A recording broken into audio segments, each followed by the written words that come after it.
নমস্কার, আমি সায়ন্তন চক্রবর্তী। আজকে অনেকদিন পর এই চ্যানেলে ভিডিও নিয়ে এসেছি।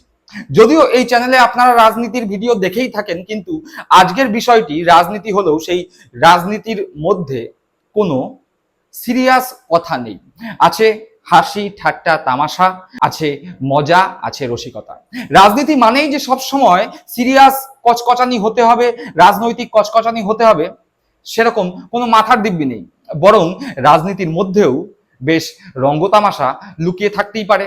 এই যেমন ধরুন না, অতীতে আমরা দেখতে পেয়েছি বিজেপির প্রাক্তন রাজ্য সভাপতি দিলীপ ঘোষের গরুর দুধে সোনা পাওয়ার মতো বক্তব্য। সেই বক্তব্য নিয়ে এই বঙ্গ রাজনীতিতে বেশ হাসির ঝড় বয়ে গিয়েছিল। আবার প্রাক্তন মুখ্যমন্ত্রী মমতা বন্দ্যোপাধ্যায়ের মন্ত্র উচ্চারণ নিয়েও কম রসিকতা এই বাংলার বাজারে হয়নি।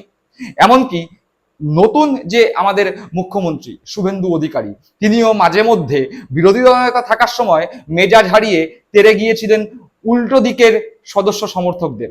তার সেই রুক্ষ মেজাজ নিয়েও বেশ ঠাট্টা তামাশা সোশ্যাল মিডিয়ায় জনপ্রিয় হয়েছিল।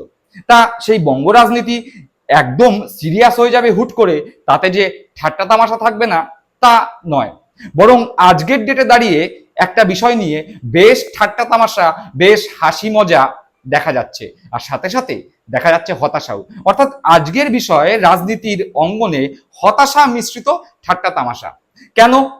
ইতিমধ্যেই আপনারা জানেন যে পশ্চিমবঙ্গের যে সমস্ত সরকারি কর্মচারীরা আছে, বলা হচ্ছে এই বাংলায় ভোট বিজেপি যে জিতলো, সেই জেতার ক্ষেত্রে অন্যতম অবদান এই বাংলার সরকারি চাকরিজীবীদের। তাদের দীর্ঘদিনের দাবি বকেয়া ডিএ, সেই ডিএ নিয়েই আজকে একটি ঘোষণা আশা করেছিলেন বাংলার চাকরিজীবীরা। কিন্তু দেখা গেল সেই ডিএ নিয়ে কোনো রকম ঘোষণাই করলেন না পশ্চিমবঙ্গ সরকার। বরং তাদের কিছুটা আশার আলো দেখিয়ে সপ্তম পে কমিশনের ঘোষণা হয়েছে। কিন্তু সেই পে কমিশন ঘোষণা হয়েছে, কবে সেটি গঠিত হবে, কি কি সুপারিশ থাকবে, কবে সেটি কার্যকর হবে, সে বিষয়েও কোনো নির্দিষ্ট মতামত এখনো পর্যন্ত পাওয়া যায়নি। যদিও আজ সকালে ঘোষণার আগেই দিলীপ ঘোষ বলেছিলেন, একটি ইঙ্গিত দিয়েছিলেন, যেভাবে কেন্দ্র থেকে ফান্ড পাওয়া যাবে সেভাবেই ধীরে ধীরে সবার বকেয়া মিটিয়ে দেওয়া হবে। একবার দিলীপ ঘোষের বক্তব্য শুনি। মুখ্যমন্ত্রী বলেই দিয়েছেন সবই হবে আস্তে আস্তে, কেন্দ্র সরকারের স্তরেই সমস্ত দেওয়া হবে। সময় লাগছে একটু, টাকা পয়সার টান আছে, তো যেমন যেমন ফান্ড আসবে সেরম সেরম যাদের পাওনা মিটিয়ে দেওয়া হবে। সেজন্য গত সপ্তাহে যে ক্যাবিনেট মিটিং হয়েছিল, যা যা আমরা সিদ্ধান্ত নিয়েছিলাম প্রায় সবই হয়ে গেছে ইমপ্লিমেন্ট। এবারে এই ধরনের কিছু পেন্ডিং বিষয় আছে, সেগুলো নিয়ে আজকে চর্চা হবে। শুনলাম দিলীপ ঘোষের বক্তব্য।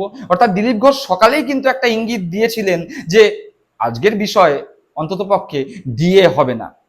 তাও সরকারি কর্মচারীরা আশায় বুক বেঁধেছিলেন যে না, 4% ডিএ এর কথা তো অতীতে মমতা ব্যানার্জির সরকার বাজেটে ঘোষণা করলেও আমাদের যে বাকি 42% ডিএ, সেই ডিএটা হয়তো এবার ক্লিয়ার হয়ে যাবে, এবার ঘোষণা হবে। কিন্তু সবাইকে হতাশ করে দিয়ে অগ্নিমিত্রা পাল ঘোষণা করলেন সপ্তম বেতন কমিশনের কথা।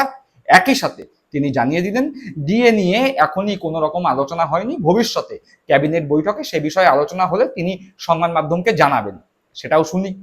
অন্নপূর্ণা যোজনা প্রকল্পের নীতিগত অনুমোদন 2026 সালের 1 জুন থেকে পশ্চিমবঙ্গ রাজ্যের সমস্ত সরকারি বাসে পশ্চিমবঙ্গের মহিলাদের জন্য বিনামূল্যে পরিবহন প্রকল্পের নীতিগত অনুমোদন। রাজ্য সরকারি কর্মচারী এবং বিধিবদ্ধ সংস্থা, বোর্ড, নিগম, স্থানীয় সংস্থা, শিক্ষা প্রতিষ্ঠান ইত্যাদি কর্মচারীদের বেতন কাঠামো সংশোধনের লক্ষ্যে সপ্তমতম রাজ্য বেতন কমিশনের গঠন। শুনলাম সেই বক্তব্য। অর্থাৎ ডিএ নিয়ে একেবারে হতাশ বাংলার সরকারি কর্মচারীরা, যারা ভেবেছিলেন যে নতুন সরকার আসার সঙ্গে সঙ্গে 45 দিনের যে একটা টাইমলাইন দেওয়া আছে, সেই টাইমলাইনের মধ্যেই পশ্চিমবঙ্গ সরকার ডিএ মিটিয়ে দেবে। যদিও 45 দিন এখনো হয়নি, 45 দিন হতে এখনো ঢের দেরি আছে। তাও পশ্চিমবঙ্গের নতুন সরকার বেশ কিছু পদক্ষেপ গ্রহণ করেছে, যেমন জনকল্যাণমুখী প্রকল্পগুলো সবকটি চালু থাকবে। শুধু তাই নয়, যা যা প্রকল্প চালু ছিল সেগুলো নতুন নাম নিয়ে আসলেও সেই ভাতা ডবল করে দেওয়া হয়েছে। অর্থাৎ অতীতে ভাতা চলবে কিন্তু মহার্ঘ ভাতা চলবে না, এই বক্তব্য সরকারি চাকরিজীবীদের একাংশ এখনো মনে করছে। আবার আজকে দেখতে পেলাম ইমাম ভাতা, পুরোহিত ভাতা দুটোই বন্ধ হলো। যাই হোক, এটা সম্পর্কে পক্ষে এবং বিপক্ষে মতামত থাকবে, কিন্তু এই যে ডিএ পাওয়া গেল না বা ডিএ সম্পর্কে কোনো রকম ঘোষণা হলো না, এই নিয়ে সরকারি চাকরিজীবীরা বেশ হাসি ঠাট্টা তামাশা করছেন। একটি পোস্ট এবং সেই পোস্টের তলায় বিভিন্ন ধরনের মজার কমেন্ট, সেই কমেন্টগুলোই আজকে আপনাদের সঙ্গে শেয়ার করে নেব। দেখুন, প্রথমে দেখাচ্ছি পোস্টটি হলো, অন্নপূর্ণা যোজনায় অনুমোদন দিল মন্ত্রিসভা, সপ্তম বেতন কমিশন গঠনেরও সিদ্ধান্ত, ডিএ নিয়ে হলো না আলোচনা। অর্থাৎ অন্নপূর্ণা যোজনা একদম চলবে, অর্থাৎ অতীতের লক্ষ্মীর ভান্ডার, বর্তমানে অন্নপূর্ণা যোজনা, অতীতের 1,500 এখন 3,000। আর কি, সপ্তম বেতন কমিশন ঘোষণা হলো, কিন্তু ডিএ নিয়ে কোনো আলোচনা হলো না। আর এই পোস্টের তলায় বিভিন্ন কমেন্ট। কিন্তু তার আগে তৃণমূল কংগ্রেসের অন্যতম মুখপাত্র কলকাতা পৌরসভার কাউন্সিলর অরূপ চক্রবর্তী দুটো ইঙ্গিতপূর্ণ পোস্ট নিজের ফেসবুকে করেছেন। সেই দুটো পোস্ট একটু দেখি। সেই পোস্টে অরূপ চক্রবর্তী বলছেন, দুয়ারেতে স্লোগানে ছিল যারা, তখন শুনেছি ডিএর করা নাড়া, ভাস্কর বাড়ি আছো। অর্থাৎ বিখ্যাত লাইন অবনী বাড়ি আছো, এই বিখ্যাত লাইন অবনী বাড়ি আছো অর্থাৎ সেই কবিতার ধার করে অরূপ চক্রবর্তী ভাস্কর ঘোষ, যিনি সংগ্রামী যৌথ মঞ্চের নেতা, সেই সংগ্রামী যৌথ মঞ্চের নেতা ভাস্কর ঘোষকে কটাক্ষ করেছেন ডিএ না পাওয়া নিয়ে। আর তার পাশাপাশি অরূপ চক্রবর্তী আরো একটি পোস্ট করেছেন। তিনি লিখছেন, ডিএ হলো অধিকার নয় ওটা ভিক্ষা, গাজরে খুলোর কল অবশেষে শিক্ষা। অর্থাৎ এখানেও ডিএ অধিকার, ডিএ ভিক্ষা নয়। সেটা নিয়ে সংগ্রামী যৌথ মঞ্চ যে আন্দোলন করেছিল, সেই আন্দোলনকে একটি কটাক্ষ করলেন তৃণমূল কংগ্রেসের মুখপাত্র অরূপ চক্রবর্তী। এবার গেল তৃণমূল কংগ্রেস মুখপাত্র অরূপ চক্রবর্তীর মন্তব্য, কিন্তু যেই পোস্টের তলায় সরকারি চাকরিজীবীদের কমেন্ট, মজার কমেন্ট, সেই কমেন্টগুলো একে একে আপনাদের সামনে তুলে ধরছি। আপনারা দেখুন, হাসি পেলে হাসবেন, মন্তব্য করতে হলে করবেন। হাসতেও টাকা লাগে না, মন্তব্য করতেও টাকা লাগে না, দিয়ে তো লাগেই না। একবার দেখুন সেই কমেন্টগুলো পরপর দেখাচ্ছি।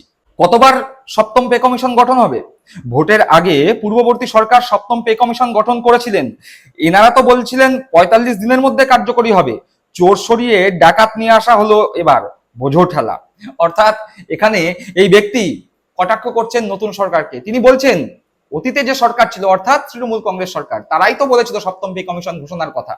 আর নতুন সরকার সপ্তম পে কমিশন ঘোষণা করলেন, কিন্তু ডিএ কোথায়? চোর তাড়িয়ে কি আমরা ডাকাত আনলাম? প্রশ্ন করছেন হাসির ছলে। আরো একটি কমেন্ট, ঘোড়ার ডিম হয়েছে, কেন্দ্রীয় হারে ডিএ নিয়ে একটা কথাও ঘোষণা হলো না। পে কমিশন গঠনের কথা ঘোষণা করা হলো, কিন্তু কবে থেকে এই পে কমিশন এফেক্টিভ হবে, কবে থেকে তার সুপারিশ লাগু হবে, তার কোনো উল্লেখ নেই। একটা ললিপপ হাতে ধরিয়ে দেওয়া হলো, চুষতে থাকুন। 4% ডিএটা যে কোথায় চলে গেল অন্ধভক্তরাই বলতে পারবেন। এই ব্যক্তি আবার রেগে কমেন্ট করেছেন, করে বলছেন ঘোড়ার ডিম হলো, ডিএ তো পেলামই না।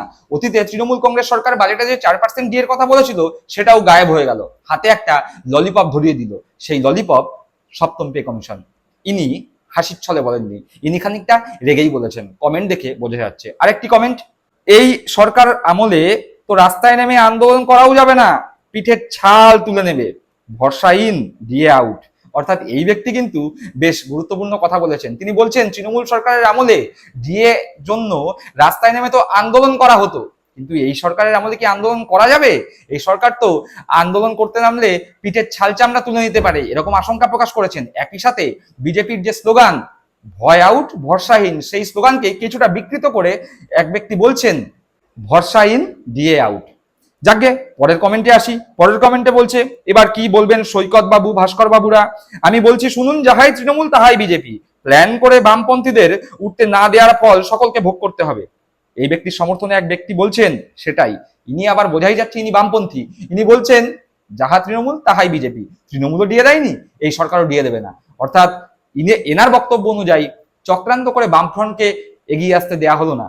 বামফ্রন্ট থাকলে এনার বিশ্বাস এরা ডিএ পেয়ে যেতেন। এবার বামফ্রন্ট আদৌ কি কোনোদিন আসতে পারবে, প্রশ্ন আছে। কিন্তু আর এক ব্যক্তির কমেন্ট, সেটাও তো দেখতে হবে। তিনি বলছেন, মর্নিং শোজ দ্য ডে, এরা আগের সরকারের থেকেও আমাদের প্রতি বেশি নিষ্ঠুর হবে মনে হচ্ছে। ভয় পেয়েছেন, ভয় আউট ভরসাহীন। ইনি ভরসা রাখতে পারছেন না, ভয় পাচ্ছেন। বলছেন আগের সরকারের থেকে এই সরকার হয়তো সরকারি চাকরিজীবীদের ওপর বেশি নিষ্ঠুর হবে। সেটা দিন বলবে, সময় বলবে, ভবিষ্যৎ বলবে। কিন্তু আর এক ব্যক্তির কমেন্ট দেখি। এই ব্যক্তি বলছেন, দারুণ, মুখে একগাল মাছি ঢেলে দিল। বলছে দিয়ে দেওয়ার নামে মুখে একগাল মাছি ঢেলে দিল। হাসবেন না, কাঁদবেন না, সিরিয়াস নেবেন আপনাদের বিষয়। আমি তো আছি শুধু কমেন্ট দেখানোর জন্য, দেখাচ্ছি। পরের কমেন্টটাও দেখাবো।